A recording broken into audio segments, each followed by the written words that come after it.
fabulous listeners. Thanks for tuning in to Old Bodies Outside. This is your host, Brian Peterson. This episode's guest is the founder of Adventure Journal, Stephen Casimiro. Adventure Journal is a quarterly publication and was created to share the joy, stoke, and exhilaration of a life spent outdoors. The common threads are curiosity, motion, and a hunger to explore the world. Stephen, it's a pleasure to have you on Old Bodies Outside. Brian, it's my pleasure. Thank you for having me on.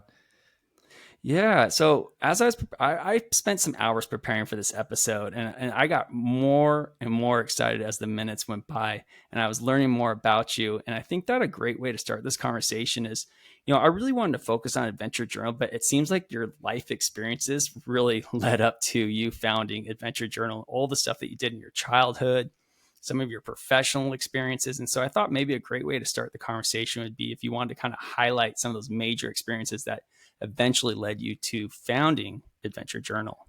Sure, absolutely. All of those things led directly to AJ. This was not part of some master business plan. Most everything that I've done has been organic in my life. I follow the things that I cared about. So, I grew up kind of a free range kid. It was a time when you could kind of do whatever. Skateboards, bikes, woods down the street. My mom came from a farm family, spent a lot of time in Pennsylvania, ran around with my uncles, slopping hogs, helping, standing, watching calves give birth, sort of the whole thing. So I had kind of a suburban upbringing. I got the farm thing. I had a lot of different experiences when I was growing up. And then in my late teens, I started skiing, and mountain bikes were getting invented, and my best friend's brother was getting into climbing. And so around age 18 or 19, I started getting into all of these, what you would think of as traditional adventure sports. And it was kind of a tough time in my life. I was, when I was growing up, the drinking age in Virginia was 18, and I took advantage of that. And so I looking back now, I realized, there was kind of a fork in the road. I could go one way, which was going out to bars all the time, or I could go this other way.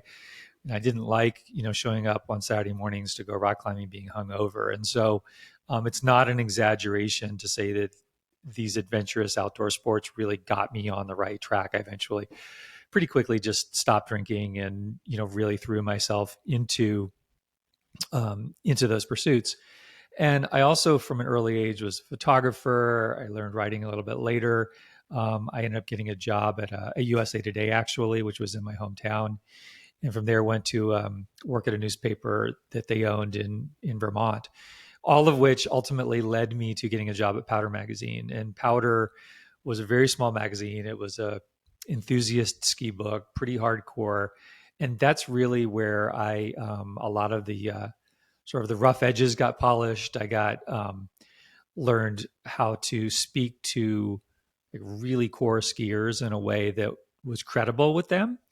I learned that a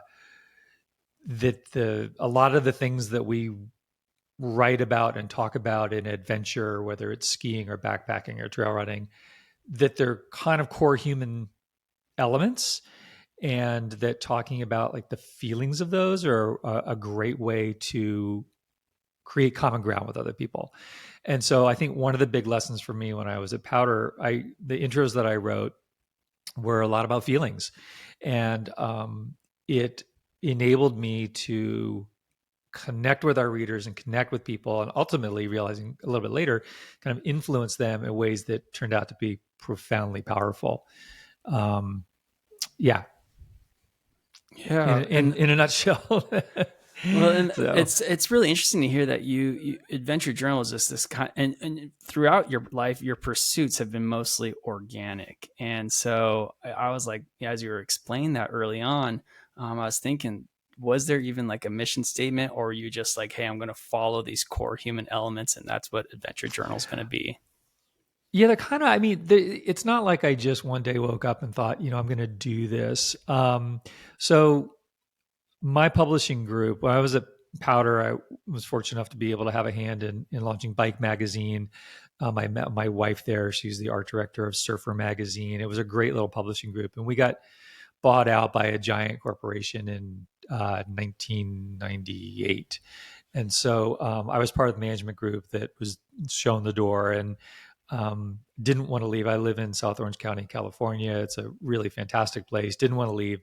Not a lot of publishing around here, and I decided to just to start freelancing as a writer and as a photographer.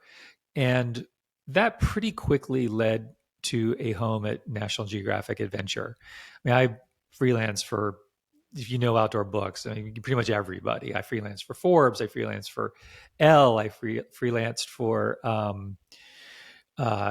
you name it, Outside, Men's Journal, all of them. But National Geographic Adventure had higher aims, higher standards, um, was a little bit more National Geographic, I suppose, a little bit more sober, maybe. And so for the next 11 years, I was kind of a full time permalance with them. And in 2008, 2009, the economy obviously hit the fan.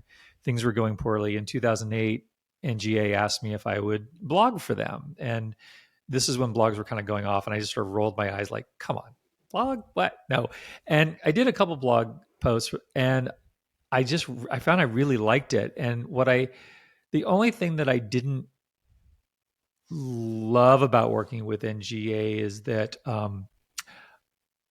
given my experience in experiencing a lot of different adventure sports, I had pretty defined ideas about what I thought people liked in magazines, and they had their patterns, they had their formula, they had their way of doing things, and that was fine. But I had a lot of stories that I felt like were really interesting that didn't fit within their structure, and so I thought, maybe by blogging I can flex those muscles and scratch that creative itch. And so right away I was like, I think I'm going to do my own blog and just sort of things on the side. I'll see where that goes. And by halfway to 2008, I mean, it was tiny, but halfway through 9, it was pretty clear that NGA was struggling. And then in December of that year, the mothership pulled the plug. And so for most of 2009, I'm like, what happens if this, it seems unthinkable that this magazine could go under, but like, what happens if it does? I'm totally hosed. And so that's when I started building up what became AJ for like a commercial element, like advertising, figuring out all of that stuff. And for the first 7, 8 years, it was digital only. And then in around 2016 or so, 2015, I was frustrated with the hamster wheel of digital editorial content. I was working with some great writers, but it was so difficult to pull in revenue through the website. I thought, the kind of people I really want to work with, I just don't have the money to pay them. I want to do more than I'm doing with this website. It's been great. It's my living. We're still here. I still have my house, but what else can we do? And so I started. At first, I thought, it's crazy to think about making a magazine. Who am I to make a magazine? I thought, well, wait a minute. I worked for magazines my whole life. I worked with circulation people. I worked with advertising people. They're not all that much smarter or dumber than me. We're all in the same boat. Like, I can figure this out. And so I sat down with spreadsheets and I talked to my friends who had magazines, and Steve and Debbie Pesman, who are the founders of the Surfer's Journal, which is legendary, and they're legendary in the surf world. They were tremendously helpful about sharing information about what they learned when they started their magazine. And so I went to my wife, and at this point, she was freelancing too, and she's an art director. So we had the ability to do this in house. I said, I have this idea. I think it's going to maybe take less time than all this digital baloney that we're doing. And she just looked at me like I was crazy, but we went forward. And, now we're actually just about to finish our 30th issue. So, yeah. So there was a little bit of method to the madness. Yeah. So not quite so organic, but a little method. But congrats on that 30th issue. And one of the things that is really apparent, immediately apparent with Adventure Journal is the exceptional quality of the issue. It's very exceptional. What is also apparent too is that the stories and the content that you have in there, the pictures, really feel like they tangibly connect humans to nature. They connect humans to the outdoors. And that's something that maybe I've only felt that and it's unique to me, but I doubt it is. I bet that's across people that are opening up Adventure Journal. And that was something that I really, really enjoyed as I was flipping through some of your past issues. Was I felt very connected to the outdoors immediately, and it felt accessible too. There's stories in there that are of people doing some exceptional things and some great things, but it felt accessible. And I think like you really kind of hit a way to make it so people can, of anyone can enjoy Adventure Journal. Thank you. There, so much of what I've learned, and I'm glad that I was able to sort of tell you my backstory, because things that I learned through all of those journeys are manifest in Adventure Journal, whether it was learning how to speak credibly to a super hardcore ski audience, because any hardcore subculture, well, probably any hardcore subculture anywhere, but particularly in sports, man, they kill the wounded and eat the dead, or whatever metaphor you were doing. Like, they are, especially like in climbing, like they are merciless if they perceive you as being not committed or less than core or whatever. And so I learned how to speak in those terms. Then in my time at NGA, they were all about accessibility and reaching a much broader audience than enthusiast outdoor magazines typically do. So I learned about how to speak to this broader audience while still retaining that kind of trail credibility that I learned about when I was at Powder and Bike. And then, one of the other really phenomenal lessons that I took from working with the National Geographic folks is their commitment to narrative and their commitment to telling a great story. And so what I tried to do with Adventure Journal, there are a bunch of things, but one of the most important was to tell stories that anybody can relate to, because it is absolutely true that the traditional outdoor adventure culture, typified maybe by, say, REI, walking to an REI store, is almost exclusively white. It is traditionally celebrated, uber athlete young guys basically getting up to the top of the mountain. And there is so much more to adventure than that.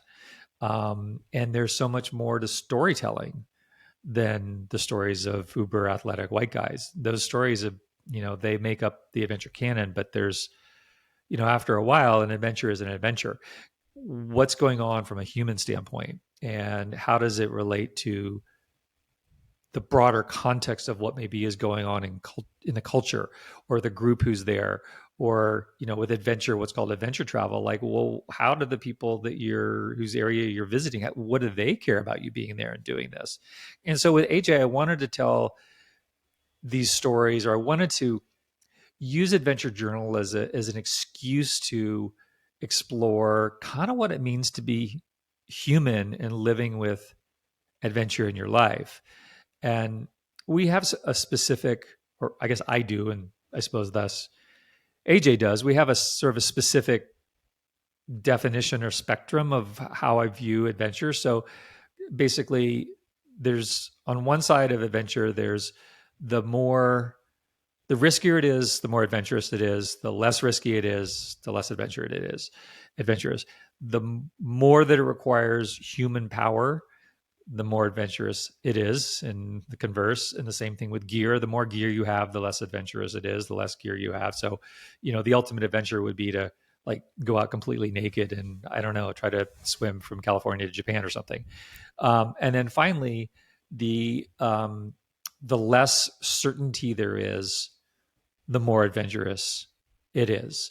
And this is one of the reasons why we don't cover, say, adventure travel trips with outfitters, or skiing or snowboarding in a half pipe is super rad and really fun, but it's more gymnastic than adventurous. And so we really try to keep that focus on what does it mean to have an adventure. And the connective thread through all of this is the word that you kind of mentioned earlier, was curiosity about the world and a willingness to walk out in the world and accept uncertainty in exchange for that joy of discovery. And that may be climbing to the top of a mountain. It may be getting a microscope and trying to understand plant, reproduction. It's about like, I'm really curious about this. I want to go out in the natural world. I want to learn something about it and myself. Where is that going to take me? Yeah, Stephen, I really like that explanation. And I've had previous scientists on here who research and study adventure recreation, and your explanation is very much on par with what they said. That lack of certainty, that might feel a little bit uncomfortable. But pushing past that with your curiosity, hopefully the curiosity fuels you to go past that and go and into an area that maybe you don't have certainty. It's going to make you feel uncomfortable, and it doesn't have to be something that is super hardcore, that is just out there. It can be something that for you personally lacks certainty, and therefore it's an adventure for you. Absolutely. Yes. Yeah. And, one of the things that I've tried to do is to push myself when I'm figuring out what stories we're going to do into new and kind of uncomfortable territory. Like, how far can we go with this definition of adventure? We're always going to have stories about bike packing. We're going to have stories about backcountry skiing. We're going to have stories about alpine climbing. I mean, those are always going to be an element of it. Those stories are still going to be written in a way that, I have friends and subscribers who, have been on the summit of Mount Everest multiple times. So they need to be able to pick up the book and recognize that it's legitimate. But my mother, who's 90, who is not adventurous in the way that we're talking about, also needs to be able to enjoy these stories too. So we're always going to have those traditional adventure narratives written in a way that an armchair adventurer can enjoy, but then we're also going to have things that are completely out of left field. So to take the issue that's the most recent issue that came out, AG29, there's a couple pieces in there that I'm over the moon about. One was this woman who's a soil scientist who I'd heard about years ago, and I sat on this story idea until I thought the time was right and found the right writer. And her name is Karen Vaughn, and her passion is communicating soil science, and she started making watercolors out of soil. And you don't ever call it dirt, by the way, because soil is really complex and it's organic. And so she started making these just absolutely gorgeous, I guess you'd call them artisanal watercolors. And her husband is a woodworker, and he makes these beautiful palettes to hold them. And then she started doing her own art with this. And so we did a profile on her, and how is this adventure? I don't know that it's adventure, but it's a connection to the natural world. She's using this passion for art and communication and science to explore what it means to be outside. She's a long distance trail runner. She samples soils with a glue stick and piece of paper and a notebook when she's on her runs. It's a fascinating story. And then this other piece, I always try to have like what we sort of call the Hey Martha story, where it's like it's completely unexpected, or like, hey Martha, you got to check this out. And in the AJ29, it's a story that I found. It was on an old blog created by Funny or Die, actually. The comedy, I don't know where you would call them, comedy channel, comedy YouTube channel. I'm not quite sure where they're distributing all their stuff. And it's the lost journal entries of Lewis and Clark. And this is all fictional. And it tells a story of how Clark starts thinking that he sees a bear wearing pants. And he's convinced that he's seen a bear wearing pants. And he's writing in his journal. And then he eventually tells Lewis about it. And Lewis is like, okay. And then Lewis is writing in his journal, I think Clark's been out here maybe a little bit too long. And there's just this back and forth. And then they hired this great British artist to do these sketches as if they're like from like an expedition journal in the 1800s, and it's like bears wearing pants, and and this note that supposedly is coming from the bears wearing pants, but it's really clear that it's the other members of the expedition making fun of Clark. And so you go through it, and we present it as if these truly were the lost journal entries of Lewis and Clark, and it's like, it's just out of left field. It's wacky.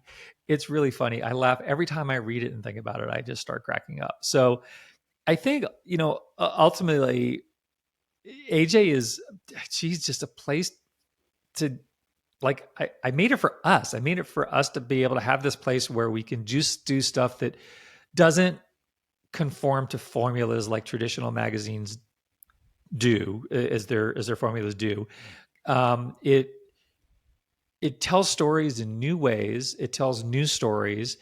It entertains us. And so, it's kind of, I mean, maybe most creative people will tell you this, but I mean, it's sort of like what I selfishly want to see. And I know there are other people out there that are going to enjoy some of it. And I can't wait when we finish an issue to get it out in front of people, because what we're doing is not a formula. We're not checking off boxes. What we're doing is finding people who are tremendously talented writers, photographers, artists, and saying, okay, what do you want to say about adventure? Where do you want to go? Where do you want to take people? Surprise us, surprise me. Let's see where we can go with this. And then hopefully we end up with, this beautiful package that's full of, surprise and delight.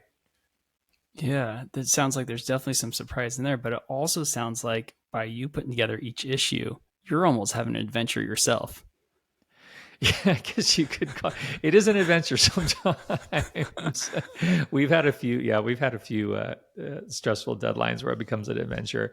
It's really fun. I mean, when I was at Powder, we did 7 issues a year, and so we had about 5 months where, um, generally we were actually off during the winter months, and so we would be getting the stories for the next year, um, and traveling, but during that period, the favorite thing that I did, aside from the skiing part, was that I would close the door of my office, and I would just, on this whiteboard, I would make a list of all the stories I had from all the various writers and photographers, and I would plot out our issues, and I would start putting the pieces together. And that is one of the best things about doing adventure journal is, um, I don't know what the best metaphor is, whether it's like a leader of an orchestra, or a baseball manager doing the lineup. I don't know, but there's, like, it's a really creative process thinking about the 8 or 10 feature stories that we will have in an issue,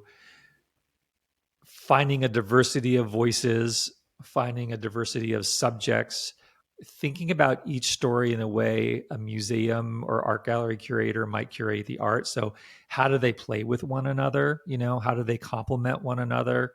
Do they fight with one another at all? Well, maybe we need to move one, or maybe it needs to go to another issue. Thinking about seasonality, thinking about what was in the previous issue, what's in the next issue. All of those things are elements to the way the book comes together, and it's really fun, and it's something that I think most people probably don't think about, when they think about publications. But I feel like I'm tremendously blessed to be able to do this. I've been able to do this for my whole career in one form or another, but now that I can basically do anything that I want, that I think the readers are going to enjoy, it really is a dream come true. And to be able to go to so many of these incredibly talented people and go, what do you got for me? What story do you want to tell? It's a hoot. I mean, the business Yeah. is hard. The business is really hard, but the creative side of it is amazing. Yeah, well, the creative side is amazing. I think something that we haven't spoke of though today is the level of conservation that you bring with each issue. And so you do something called regenerative publishing, and that was a term, some jargon that I'm not familiar with. I had to look it up, and why don't you talk about some of the conservation efforts that you have with AJ? Sure. Yeah, that's a term that we just stole from agriculture, and it's let's hold it loosely, because I haven't heard anybody else use the term. It's there's no standards or anything like that. I talk about it that way because publishers are historically irresponsible when it comes to environmental issues. and I'll address that in a second, some specific ways, and also talk about how we're trying to avoid those ways in AJ. Um, One of the things that I've tried to do with my peers who also have small independent magazines is try to encourage them to, if we can do these things as tiny as we are, then maybe they can do these things. Maybe if we start talking about, planting a tree for every issue, or some of these other things that we do, that the rates that we pay our contributors, or the contract that we use that's fair and balanced, maybe we can start to shift publishing back to the way that it should be, where everybody kind of gets a fair shake in the deal. I mean, I think you see publishing is just as bad. Like big magazine publishing is just as bad as what's going on in Hollywood right now with the strike between the writers and the studios and the actors in the studios. Big publishers grab rights, they hold them for themselves. They chase the bottom. It's a race to the bottom for lowest common denominator content. It's a big business, and it's treated like a big business. But so one of the most visible things that we do is we plant a tree for every product that we sell. So for each issue, or if we sell a hat or a T-shirt or any of that stuff. Now, I'm not under any illusions that we're going to solve the climate crisis with this, or that we're necessarily going to replace our paper that we use. But it seems like it's not that expensive in the scheme of things, and it seems like table stakes. Like if we can replace in some form the raw materials that we are using, then we should. So, period, we do that. We're small. I mean, I think we're like 80,000 trees or something that we've planted. It's not a massive number, but I feel really, really good about it. It's been important to us. I mean, trees are our product. We use forest certified sustainable paper. But if we can do that, we do that. Some of the things that publishing has traditionally done that I think are extremely wasteful. One is that a typical periodical is designed to expire. It's designed to go stale. So traditionally magazines are monthly, right? By the time the next one comes out, you have to take the old ones off the newsstand. You put a new one out there, people throw theirs away. Time, Newsweek, you think about magazines like those. People don't save those. I mean, people save their old National Geographics traditionally, but traditional periodicals, I don't think people are saving Vogue or Cosmo. They flip through them and they get rid of them. So one of the most important things about Adventure Journal was that I think about each of our issues as a book, like a quarterly book. And so I want it to be on your shelf or your friend's shelf 5 years from now or 10 years from now. And so our stories are, for the most part, evergreen. They're designed from the very beginning when we assign them for you to be able to read them years from now and still enjoy them. This is manifested in how we edit a story. So we would never say, oh, that climb I went on last summer. We would say the climb that I went on in summer 2022. Because if you're reading it in 2025, then that, last summer has absolutely no context anymore. And so I don't want people to be like, have these flags where it stops them and they go, wait, what? You see that on the cover too. Like our covers don't have a lot of blurbs on them. We don't have a date.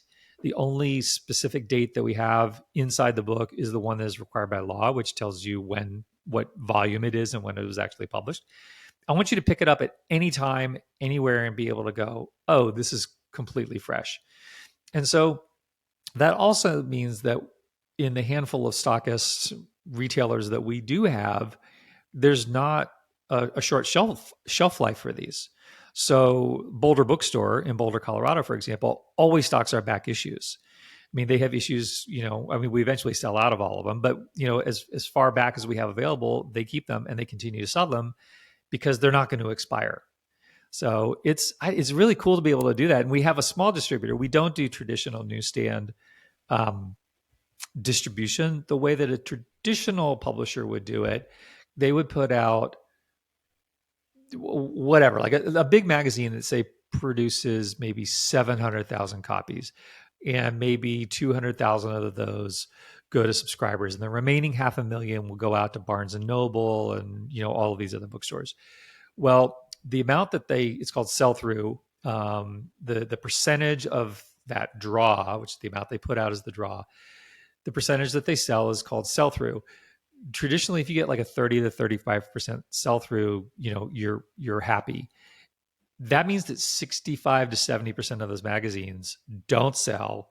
They don't go back to the publisher. They're shredded. They rip the covers off maybe for credit and they go in the can.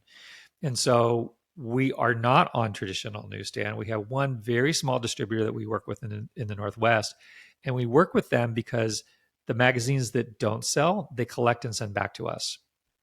And then most of those come back in perfect condition and we can resell them, or we can sell them at a little discount because they're blem. So like none of our issues are ever tossed. In fact, the vast majority of our readers, they either donate them to the library, they pass them along to friends, and most of them actually just collect them. So, we've tried to be, I've had the good fortune to work for very small books and very big books and to learn from all of those models. And we've just tried to be really thoughtful about every place that we can do this stuff with, about how we can be, best practices, most sustainable, most thoughtful in every area that we can, and still, be profitable. Yeah, that thoughtful intention is noticeable. And I've experienced, so I borrowed 6 issues from a friend, and he said, "Hey, Brian, you can borrow these, but please mail them back because I like to collect them." And, I but love he that. said, not just I like to collect them, but he said, I like to reread the articles. I like to look through the pictures and whatnot and get inspired, or just, late at night, can't sleep, wants to reconnect with nature, the outdoors. He mentioned that. And, that's something going back to earlier in our conversation, how the accessibility and that accessibility factor is across a lot of different scales and layers, but that's a piece of accessibility right there. It's like historic accessibility. Like, it's not just what did I do last summer, this climb I did last summer, but it's, the climb I did in 2021. And you can go back and reread those. So I know my friend that has Adventure Journal that put me onto Adventure Journal, which led me to inviting you on to Old Bodies Outside. He collects them and he loves to reread the articles. That's great. That's great. Yeah. The thing about adventure, the thing that I think is so great about adventure, uh, well, one, it's fun. I mean, I still remember the first run I took on skis at age 18. I mean, I still remember those sensations. I still remember how it felt when I got on my first mountain bike. It's, those sensations are incredible. And, I learned how to surf and I learned how to climb, and, the joyous act of moving your body and becoming accomplished at something it really is addictive and transformative. But what I think is equally addictive is that sense of feeling comfort in the world and feeling impelled and motivated by your sense of curiosity, and having faith and trust that and your accomplishments and what you've learned and all the amazing people around us are going to transport us in a new place, to a new kind of a new us and a new understanding of the world. And because none of this stuff happens in a vacuum, right? I mean, I've had a couple trips to Greenland. I've spent a couple months there, and I didn't go to Greenland on my own, and I didn't go on a glacier and never see anybody but the people on my team. I went and met people from Greenland, and I learned about their lives, and they lifted us up and they shared their lives with us. So wherever you go, this is the other thing, another reason why I'm not going to throw shade at adventure travel and trips, but I love to go places where I'm on my own, or where I'm literally on my own. It's just me, because of the opportunity, the doors that opens for you to meet people and to learn about new places and things. Um, all of this makes us more empathetic people. I think curiosity fuels curiosity. It makes us deeper, richer, more well-rounded people. We have a greater sense of the world and the interconnectedness of it. I've chased a lot of adrenaline stuff in my life, and during COVID, I just stayed close to home, and there's this little green belt that my kids called Narnia when they were growing up, and I just started trying to learn about the difference between black sage and white sage, and California sage, and about lemonberry, and about all of these plants, and about the birds that live there. And like now I kind of want to go be a naturalist, because the more that I learn about the complexities of the natural world, the more I want to know, and the more I feel, the deeper understanding I feel for the world. And so for me, adventure, and thus adventure journal, is all bound up in all of these things. Like, it's not just an adventure sport. It's not just going fast on a pair of skis or on a bike. It's so much more than that. It's you could easily think of it as like curiosity journal. Like, what's going on out there? I don't know. Let's go find out. Yeah, well, I think what you just said, maybe that encapsulates the meaning of the motto that you put at the start of each issue. The deeper you get, the deeper you get. Indeed, yes, it does. And people, that seems to really resonate with people. And I can't tell you how many times when I've been out there, and I just laugh to myself, like, you did it again. Like, I go so deep, and then it's like I'm exhausted, I'm tired, I don't have enough food or water. I'm like, okay, you got yourself deep, now you got to get back out. But then you do that, and you're like, oh, you have this deeper appreciation, this deeper understanding, this deeper knowledge about yourself and what you're capable of. And yeah, I actually find I find it really, just that phrase, really inspiring for myself, and hopefully for other people. Yeah, and I struggle with wanting to have fantastic experiences with people, but to also do it individually too, and have a self exploration. So I've done a lot of solo backpacking trips. I love going to the Sierra Nevada. So I'm a native Californian, lived out there for over 3 decades. I grew up not too far away from you in a Los Angeles suburb called Diamond Bar. Grew up there, lived in San Diego for over a decade. The Sierra Nevada is a place I love going and roaming because it's very amiable towards that. It's very amiable towards roaming, and that's something that I debate about. Do I like to go out there by myself, or do I want to bring someone along and share that experience? And I think it really depends on what I'm desiring and whatnot. And there's adventure to be had both ways. But going and having that self exploration where you're not relying on other people, wow, like that's a really great way to kind of see how you react to stuff, how you experience stuff, and those experiences that I've had by myself where I've gone days without seeing someone, I will never forget. They're really profound in my identity. Yeah, I have traditionally done a lot of stuff myself, just by myself. Um, Often because I tend to be a little bit more wired that way. I'm an only child and fairly self-contained. More so that my schedule is just such that I'd get some work done, and I'm like, I'm going. I'm just going to go. And I don't know anybody that can just take off on a moment's notice and go with me. And I think both ways offer lessons, and offer different experiences. I very rarely will sit down and say to myself, hey, you remember that time that you were I won't sort of wax nostalgic and think about like that one time that I did this one thing by myself. I cherish those memories, but it's I think it can be more difficult to bring them back and celebrate them, as opposed to when you're with a group of people, or when you're just with another person. And I think to each their own. I mean, there's a place in our lives for both of those.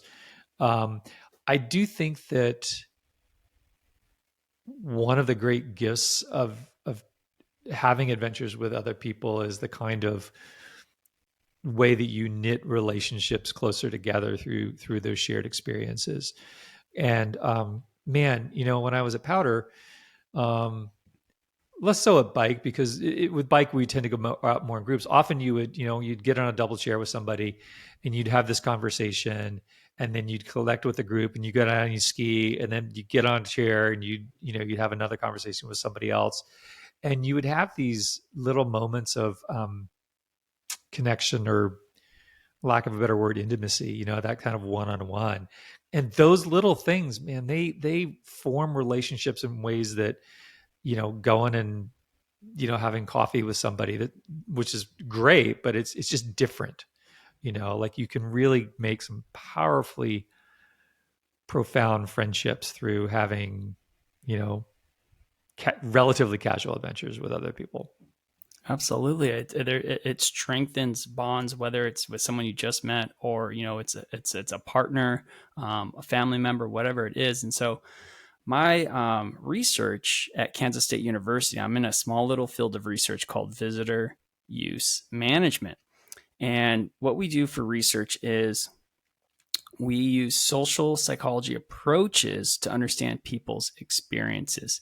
And research strongly shows that when people have quality experiences in the outdoors, they're more likely to have a boost in conservation ethic, become a steward of the area. But we start, breaking down that experience, looking into different things, how it can strengthen bonds, people's place attachment, their sense of belonging, other stuff like that.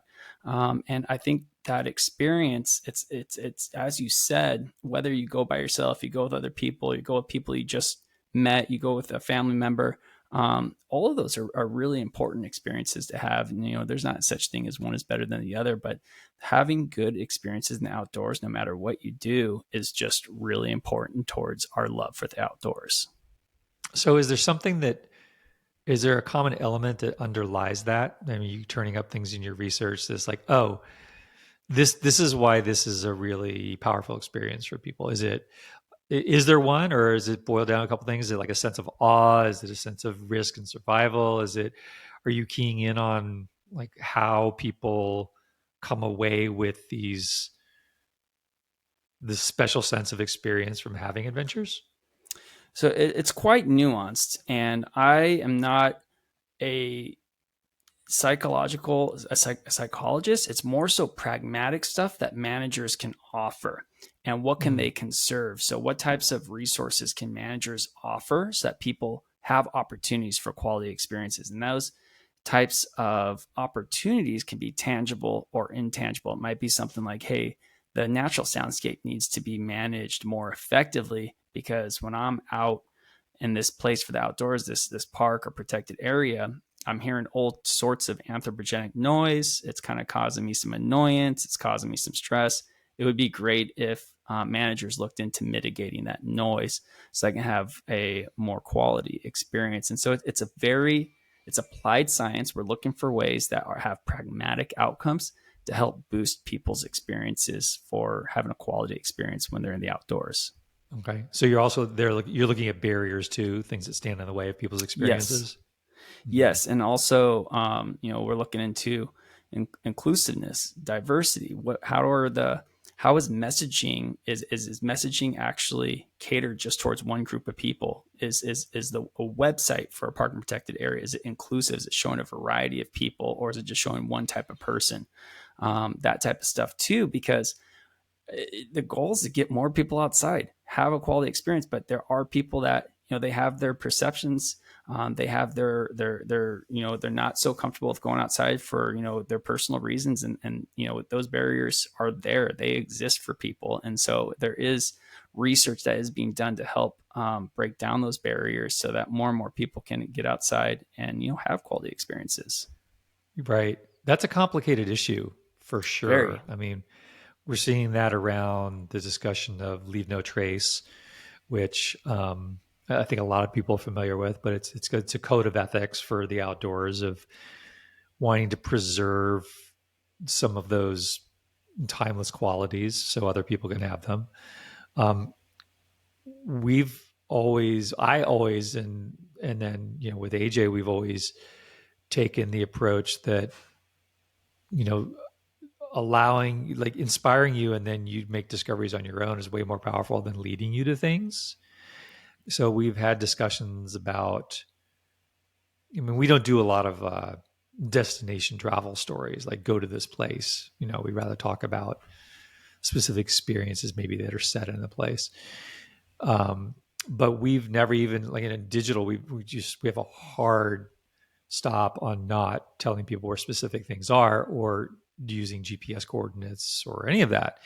And I've written a few pieces about how we shouldn't be doing that, especially in social media. And I feel strongly about that. But there's been pushback from some people, not toward us necessarily, but toward this ethos in general, that that's a kind of gatekeeping that's preventing other people from getting access to things. And I have to really sort of stop and think about it from that perspective, think about it from their perspective, because I don't especially agree, but I understand where they're coming from. And it's not an easy thing to figure out, because if we're saying, well, experience nature at its most pure, which means it's least human, that's our values that we're projecting onto it in a way.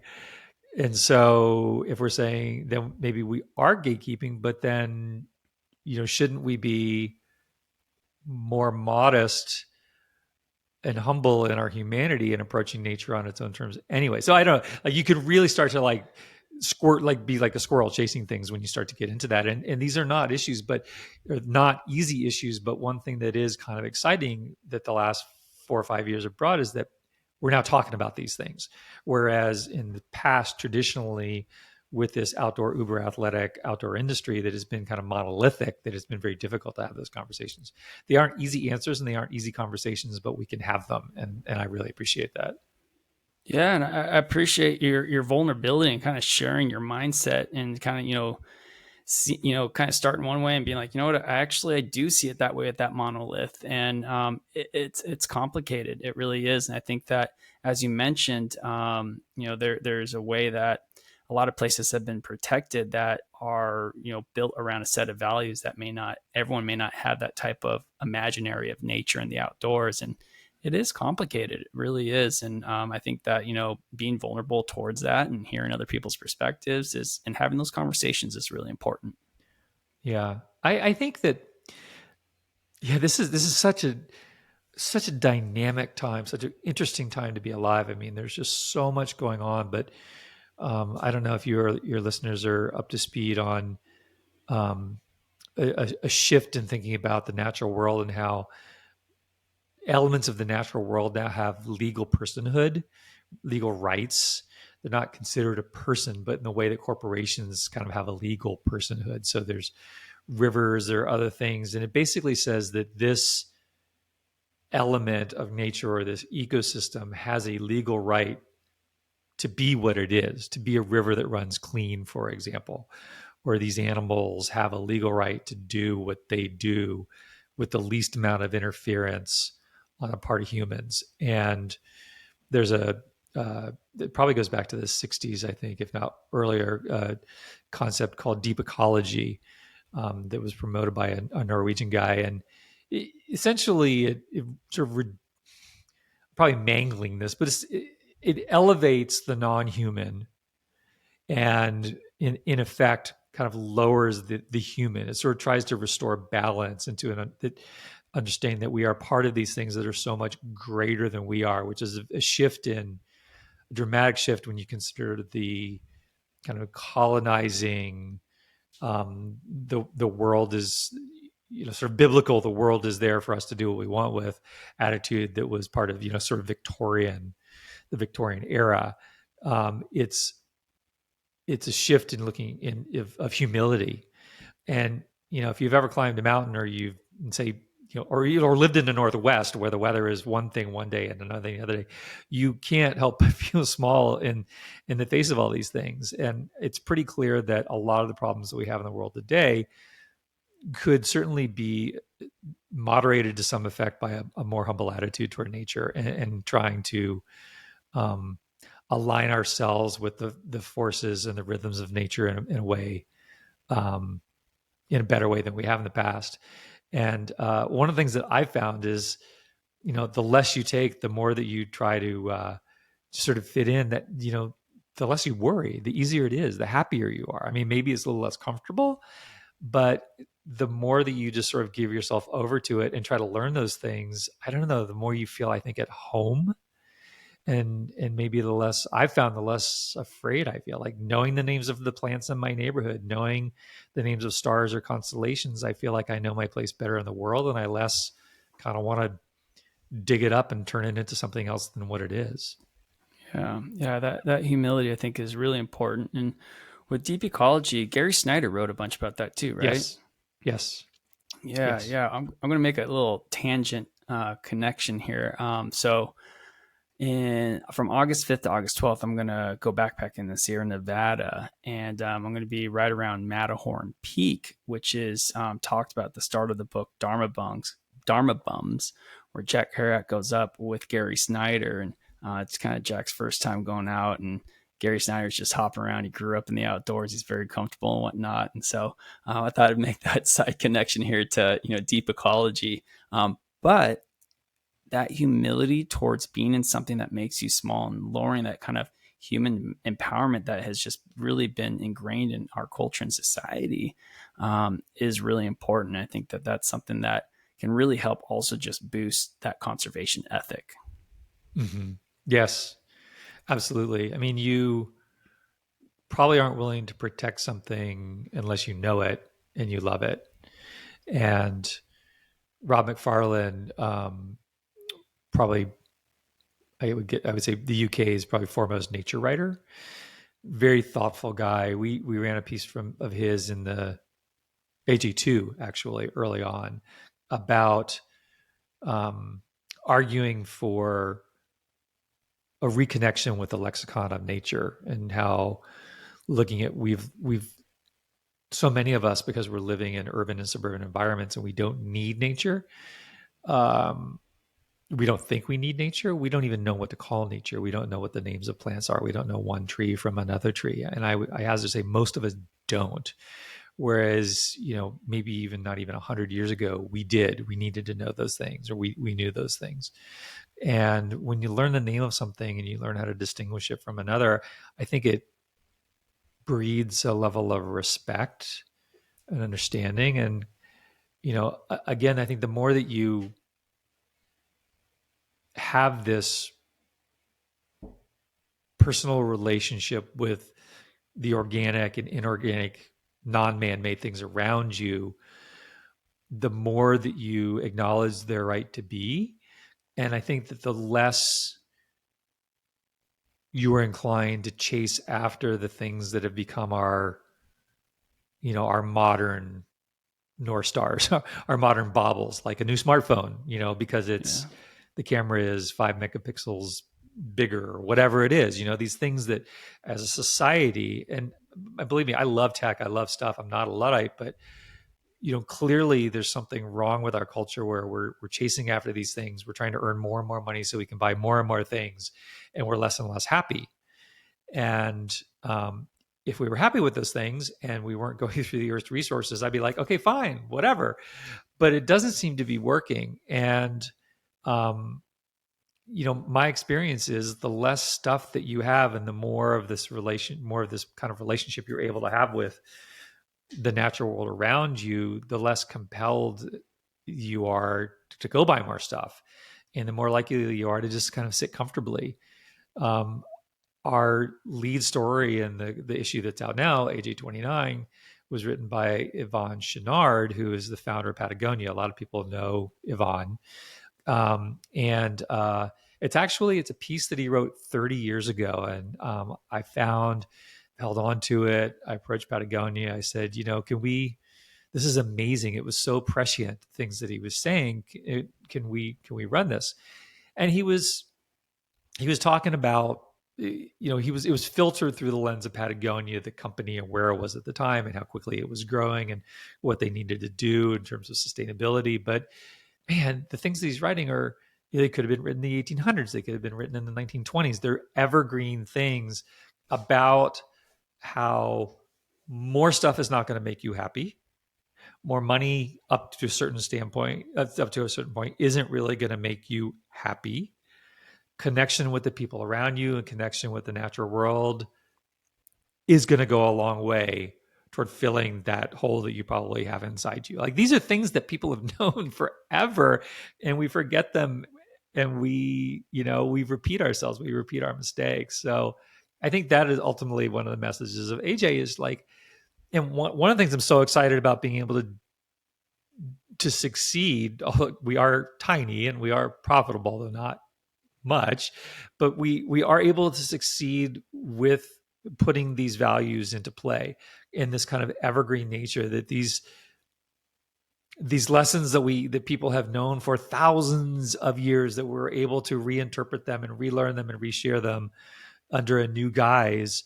And they're all about like really, really good things, right? And they're not about material things. They're about things that I think heal us and fix us and make us feel better. And for some people, that's alpine climbing. For some people, it's bird watching. I don't really care, but I think uh, my secret sneaky haha, my ulterior motive is adventure changed my life. It got me on a track. I was on such a messed up track where I could have easily ruined my life. And the powerful magnetic draw of those adventure sports led me to a different path that led me to where I am today, where I have such a more robust and complex understanding of what adventure means, but ultimately it made me a happier and better person. And I want to share that with people, and then let people come to it in their own way. Most of the people that I know that pursue adventures, they love it. They love connecting with other people. They're happier because of it. And man, it's better than any drug. It's better than any piece of technology. It's better than anything. And you can find it right outside your door. Yeah, Stephen, that's wonderful. That's wonderful. Well, if there are listeners out there that are interested in getting a subscription, I thought, as we're wrapping up here, it would be helpful to first talk about how can listeners go about getting a subscription and what types of benefits are included with getting a subscription. Well, let's see the benefits. You'll keep us going for a little bit longer. It will change your life in so many ways I can't begin to tell you. Um, if you like adventure and you like stories about adventure, and who doesn't like stories about adventure? You like reading about really cool and interesting people doing really cool and interesting things and getting inspired. I think you're going to love it. Like it's not for hardcore people of any kind. If you're hardcore, you will still like it, but there's just great stories. And we have some of the most talented writers, photographers contributing to this. I mean, we've had, Rob McFarlane his writing is just incredible. Terry Tempest Williams, who is a national treasure, has written for us. E.B. White, I got the permission from his granddaughter, who is his literary executor. We ran one of his essays. Like Wow. Peter Heller. I mean, we've had so many incredible voices in our book. Aaron Springer, who is this amazing photographer from Wisconsin. The New Yorker just wrote a review of this book that she did. They're just gushing over it. Like we have these people who have been able to give us this little part of their world that is just so fascinating and so cool. So I mean, if you like any of this stuff, you're going to benefit from reading AJ. You're going to be stoked. And I would encourage people, please do subscribe. And we are one of the things that we didn't touch on, but we I didn't want to make another magazine. I wanted to make something that was really beautiful. So our paper stock is really heavy and uncoated. We use 70-pound stock, 130-pound cover. If you're not a paper nerd, doesn't matter. It just means it's heavy. It feels beautiful on your fingers. It feels wonderful as you flip through the pages. We use soy inks that just smell absolutely delightful. And we also limit our advertising. I'm not sure what our current account is. I think it's 18 pages and a 132 page book. And the reason that we do that is because we want a better experience for our readers, and we want a better experience selfishly for our advertisers. We want them to be in an exclusive environment. When they come in as an advertiser, they're in for the 4 calendar issues of the year. So we're not out scrambling to sell pages. If we don't sell all of our pages for the year, then we don't sell all the pages. Then we just, we go forward with what we have. And so it's a really extraordinary experience. And what I ask then is that if people think that this sounds like something they would like, then to please subscribe, because our one weakness, and we have phenomenal advertising partners. We have people who, friends of mine, people I've known for a long time, who I told about it, before we started, who've been on board since we ever launched. But the ad world is changing. Not everybody sees value in print and what we do.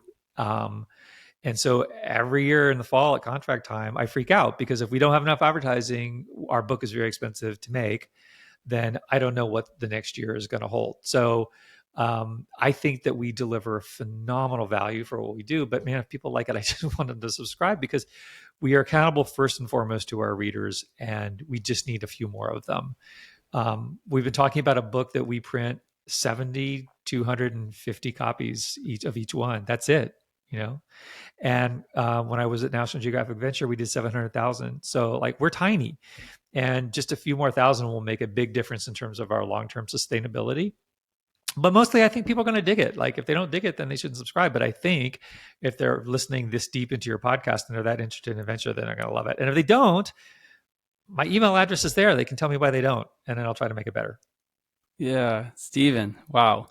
I'm gonna go subscribe after this for real. Like everything, and it's not My just evil what you, plan is working. and it's not just what you just said, though. I mean, this has been, I luckily had a relaxed afternoon. I got to enjoy several issues of Adventure Journal. I got to immerse myself in it. We've had a very lovely conversation. It's something that's been inspiring, and it's been great to hear. I noticed that the contributors to Adventure Journal are people that have a lot of knowledge and background with the outdoors. I noticed Doug Peacock. I did notice Terry Tempest Williams. I noticed Chris Burkhardt. I mean, this is stuff that's just phenomenal. So I'm definitely going to go subscribe after this. And Steven, I think that, we should wrap up the episode. I just want to really say thanks for a great conversation. It was really great to connect with you. I know that I sent you a cold email and said, hey, do you want to be on Old Bodies Outside? And you're probably like, what is that podcast? I don't even know what that is. And I'm a small little podcast, just kind of doing this on the side for fun. And it's something that is every conversation I have with people, it's a connection, and it's just fantastic. I feel like we had a really great connection today. So thanks for coming on to the show and really delivering great content. Oh, thank you, Brian. I really appreciate it. I'm just so excited about what we're doing. I do feel incredibly blessed to do something special, and it leads to making all kinds of special connections and meeting new people and getting to talk about these. I mean, these are wonderful, beautiful things that people are really excited about. So I'm grateful for the opportunity. Thank you.